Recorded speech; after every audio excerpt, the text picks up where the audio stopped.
आता बघा टॉप 9 राजकीय बातम्या। रोहित पवार लहान, त्यांनी राज ठाकरेंवर पुन्हा बोलू नये, पवारांसाठी राजकीयदृष्ट्या हानिकारक ठरेल असं उत्तर दिलं जाईल। रोहित पवारांच्या राज ठाकरेंवरील टीकेनंतर कर्णबाळा दुनबळेंचा इशारा। पण लक्षात ठेव, जर तू साहेबांबद्दल पुन्हा काही बोललास तर तुला मी जबाब देणार आणि मग तो जबाब वाईट प्रकारचा असेल आणि ते पवार परिवाराला राजकीय दृष्ट्या हानिकारक असेल। महायुतीत 3 टोळ्यांचं गँगवॉर सुरू, राज्यातील सरकार 3 गँग चालवत आहे। संजय राऊतांचा महायुतीवर हल्लाबोल। कॅबिनेटमध्ये मुख्यमंत्री शिंदे अजित पवारांमध्ये फाईलवरून वाद, नगरविकासची फाईल वाचल्याशिवाय सही नाही, दादांची भूमिका। तर अर्थ खात्याच्या फाईलवरून मी सुद्धा तसंच करेन, शिंदे आक्रमक, सूत्रांची माहिती। शिंदे अजितदारांमध्ये वाद झाल्याच्या चर्चा निरर्थक, कोणीतरी जाणीवपूर्वक बदनामी करताय, असं मुश्रीफ यांची प्रतिक्रिया।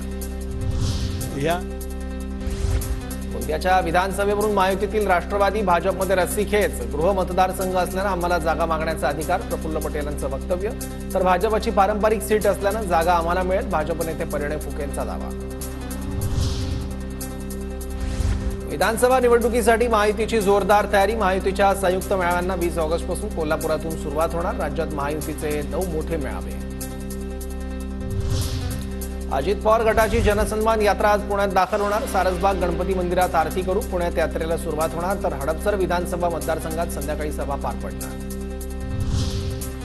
मला आघाडी नको, निवडणुकीत कोणत्याही आघाडीत जाणार नाही, 29 तारखेला अंतरवालीतील बैठकीत मोठा निर्णय, जरांगींची माहिती।